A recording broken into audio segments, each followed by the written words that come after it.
Look at this, guys. Are you freaking kidding me? What is up with this? When I set out on this journey this morning, I never thought I was going to see someone free-handling an emerald tree boa that's about 6+ foot long.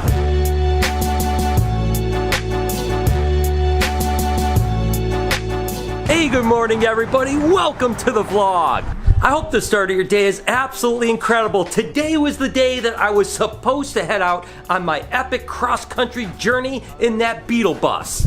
But as it works out, the trip got delayed because, you know what? A 1967 Volkswagen Beetle bus doesn't travel across country with a broken transmission. So the good news is that we had some tests done before we left and the transmission wasn't working right. They tried to fix it all night, but unfortunately they couldn't get it fixed. That's okay. The trip is still gonna happen. It's just gonna be delayed a little bit. We have so much going on over the next short while. It gives me an opportunity to do some other things. With that said, I am super excited about today because me and Lori are still gonna go and do the first leg of the trip, which was down to Indianapolis to a friend of mine's place that has an amazing collection. So we're just gonna do a little day-and-a-half trip down there and check it out and see what it's all about. We're gonna bring you guys along. So what do you say that we have an amazing day together? And do me a favor, down in the comments, let me know how the start of your day is and what's going on with you guys today. And while you're down there, smash that like button. What do you say we get on the road for this 5.5-hour journey and go take a look at some amazing animals? It's going to be an absolutely incredible trip. So it's about a 5.5-hour drive down to the Indianapolis area. I've been super excited to go visit this collection, and this was going to be the first stop on our West Coast trip. But hey, we're going to still go check it out because we had it scheduled, and then we're going to head home. Again, we're going to spend about a day and a half here looking at some amazing things. He has all kinds of stuff. It's going to be really rad. And I wonder, would you guys travel 5.5 hours just to go see some animals? I mean, to me, it's a no-brainer. But anyways, we'll be there in about 2.5 more hours. So I am here at my buddy Forrest and Desiree's place. What an amazing collection. We kind of tooled around for a few minutes and I realized myself, it is absolutely incredible. One of the coolest emerald tree boa, green tree pythons, and all kinds of other stuff. Amazing corn snakes. This is going to be incredible to show. But today, because we're kind of limited on time, we're probably going to just show off some really amazing emerald tree boas and some green tree pythons, and we'll see what else we get into. But regardless, this place is ridiculous. I cannot wait to share. Look at this right here. Oh my gosh, I don't even know where to start. So Forrest, tell me what you got going on here, man. So some of the proudest animals in my collection are from my late great friend Rico Walder. Oh, he's an amazing man. Yeah, he was the best northern emerald tree boa breeder that ever lived. He bred 10 pairs one year and got 10 litters. So. Yeah, which is ridiculous because breeding even one litter is difficult. So to do 10 out of 10, that is mastery. But this thing here is ridiculous. What is this? This is from the Miss Willie line. It's the most desirable line in pure northern emerald tree boas. And this is one adult female, and then this is another adult female in shed. It's a great honor to be able to continue this line on. Isn't that crazy, guys? I mean, literally, emerald tree boas were just like a childhood thing for me. I mean, I don't know what it was. I think that you see them in books and it just blows me away. So to be around a collection of amazing emerald tree boas and green tree pythons are incredible. Not to mention, you know, Forrest is really about really specific localities and specific kind of traits, which I think is really amazing because a lot of the arboreal guys are that way. So it just depends on bloodline, it depends on locality, it depends on particular looks. So he has some of the most crazy stuff around for sure. But man, take a look at that. Oh my gosh, she is just so gorgeous. You can see these guys aren't the evil monsters that they're meant out to be. This is a massive snake too. I mean, look at the size. Look at my hand compared to its face. I mean, oh my gosh, and these guys have massive teeth, so to be this close to an emerald tree boa that seems to be completely docile, I mean, this is like a dream come true. I mean, that is, oh my gosh. Yeah, I remember the first time I met this girl and just seeing how tame she was and that I could enjoy handling her and what a great temperament she has. I mean, can you imagine that? I mean, when I set out on this journey this morning, I never thought I was going to see someone free handling an emerald tree boa that's about 6+ foot long. I mean, look at this snake. I mean, it's like, that is impressive. I mean, I literally could just go home right now and it was well worth a 5.5-hour drive just to see this. Oh my gosh. All right, so here is another crazy animal. Forrest, what the heck is going on with this thing?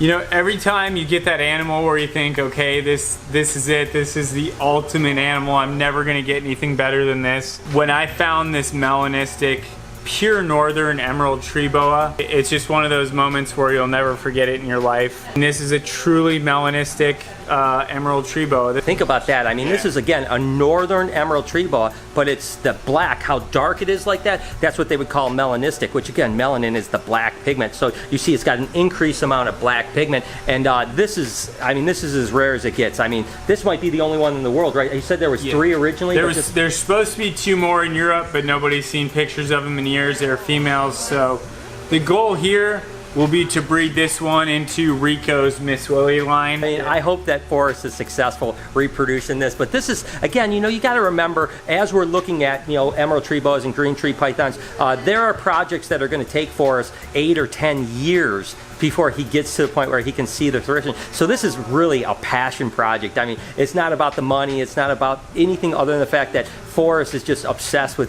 getting these beautiful and the most beautiful specimens, and this is incredible for us. All right, guys, before we get back to seeing some arboreal stuff, Forrest just showed me this blood python, and I don't think that you guys could appreciate that. Take a look at the size of this blood python right here. Look at this thing. That is absolutely ridiculous. And of course, this blood python might be one of the biggest blood pythons in the world. This is, of course, a beautiful red blood python, but it's almost 7 foot or 7 foot plus. And what'd you say, 70-something pounds? Yeah, 70-something pounds, over 7.7 feet. 7.7 feet of blood python. 7.7 feet and 70 pounds. I mean, I cannot, and look at how beautiful it is too. So not only is it tame, it's gorgeous, but it is absolutely the biggest blood python I have ever seen. Take a look at this thing. I mean, This is crazy. One of the things that Forrest and myself share is the fact that we both really want to do a reptile zoo in the future. So that's why Forrest acquires some of these animals as well. Certainly something like a record-setting blood python will be a huge attraction. So as a matter of fact, his Instagram, which you guys need to follow because it's so amazing, it's called Zoo Dreams. So I mean, think about that, Zoo Dreams. And of course, Desiree over here, over there, she's like Lori. As a matter of fact, look at Lori and Desiree. They're working. Me and Forrest are playing, and you can follow Desiree too at Desiree AM1. I'll put both of the links down in the description. You guys got to give these two a follow. They are amazing, and they have all kinds of incredible pictures. I'm completely jealous of what they have here, but that's why Forrest acquires a lot of these animals, because he's like me, thinking like, hey, one day people will come into my zoo and really enjoy them. But this animal is incredible. All right, so when you walk into a room and literally an animal from 25 feet away catches your eyes and you go, what the hell is that? That's what happened with these animals here. Tell me take a look at this, guys. Are you freaking kidding me? What is up with this? The lemon tree line chondros are probably the most famous line of designer chondros of all time. And what made them so famous is not only the yellow and the blue, but when they go hormonal, most chondros, they go hormonal when they get gravid to females, and they go blue. And what makes lemons so famous is the white on them. So you can't quite see this on her because we're not quite in season yet. But when you see all that white on her sides, that's gonna turn her white and blue. And so this is the last living female. And then this thing is ridiculous. Yeah, this one is a yellow neonate Biak. So there's yellow and reds, bred to the last living pure lemon male that died. You can see that white down the bottom of her scales, and wow, she is, I mean, my gosh, guys, seriously, is that one of the most amazing snakes? I mean, both of those are ridiculous, but I tell you what, looking at that is living art. I mean, that is the most spectacular two snakes. I couldn't imagine anything cooler than that. I mean, that is amazing. And the rarity of these guys, I mean, the fact that that's the last of its kind, that blood, and this is that same gene pool. Oh my gosh, Forrest, that's crazy. Another one that caught my eye from across the room were the Kofi Island canaries. The canaries are the ones that stay yellow. Now, green tree pythons typically are either red or yellow as babies. Most of them are yellow, and then they turn green as they get bigger. The Kofi Island canaries actually stay yellow. So take a look at that thing right there. Holy cow. Forrest, what is up with this, man? This is an adult changed animal. All of our designer lines come from somewhere, right? They come from the wild, like the lemon tree line is rumored to be from Papua New Guinea. Kofi Island is an island that has been massively damaged by deforestation. So they're definitely the most desirable locality green tree python there is. And I mean, we've got yellow, they're just the most beautiful yellow. They've got white on them. Hopefully we can work on that deforestation issue and do some reintroduction and get these guys back to where there's a stable population on Kofiau Island. Think about that, guys. I mean, this is what I always talk about captive breeding, right? Is the fact that, you know, a lot of people just think it's the commercial side, but the truth is it's also the conservation side. The fact that forests and other people that are working with like Kofiau Islands that basically are non-existent in the wild, eventually we can reintroduce them to Kofiau Island if we can get the deforestation under control. So just think about that. It's not just about like selling snakes or doing things. It's about really, you know, preserving future generations. And take a look at this thing right here. Oh my gosh, what is this? So this one's just a personal, a personal friend of mine. Yeah, he looks like he likes you. Yeah, this one, me and my best friend Cody, about 10 years ago, got into green tree pythons together, and we both ordered them at the same time.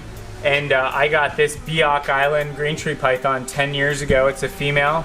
And this is your first green tree? This is my first green tree python, yeah. Biaks have an enhanced feeding response, like a Cuban crocodile. They're not necessarily mean animals, but food is very scarce and they live in a very rough environment. So when there's a chance to feed, they're gonna strike, but they can be handled. It just makes me proud to say that I've had this animal for 10 years.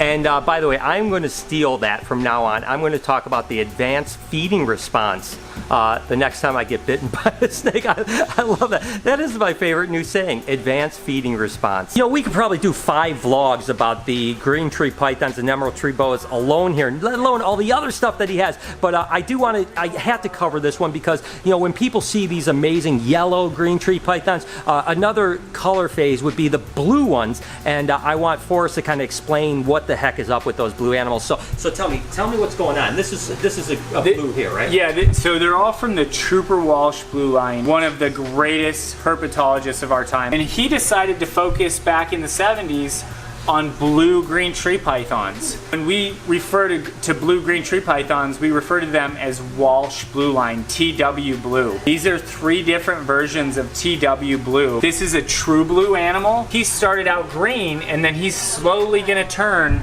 solid blue. This animal is from a guy named David D in Colorado.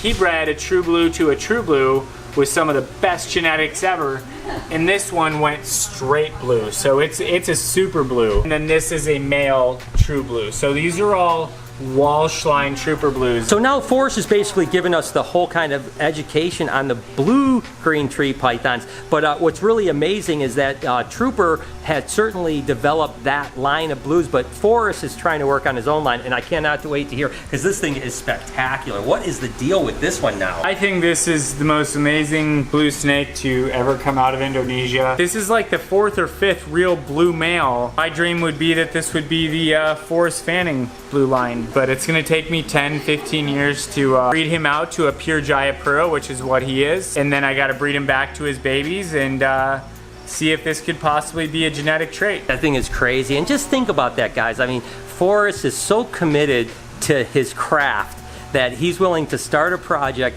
knowing that it's gonna take 10, 15 years, and then if he does prove it out, he deserves the right to have it called Fanning line. That to me is what really makes the difference between guys that are doing it for the passion of it and the guys that just jump into animals to make a quick buck.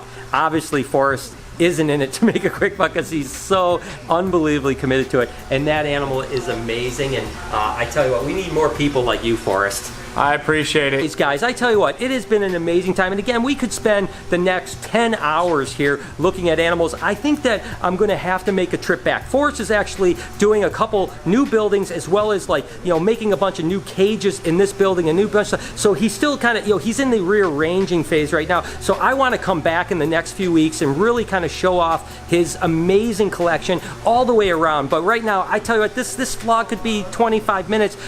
So I'm going to just end it here. here. Let me know down in the comments, number one, what your favorite thing that you saw here was, and number two, tell me if you want me to come back and what else you want to see. Remember to follow Zoo Dreams and Desiree AM1 on Instagram so that you can follow their other crazy stuff. I'm going to put all of the links to all of their social media stuff down in the description. Please do me a favor and follow them. I hope you guys enjoyed this incredible journey. You guys mean the world to me. Thank you so much for tuning in. I hope that you have an amazing day, evening, night, whatever you happen to be watching. Can you do me a couple favors, please? Can you smash that like button for me? Hit the notification bell so that you know when I'm going to post a video, which is every day at 9 o'clock in the morning Eastern Standard Time.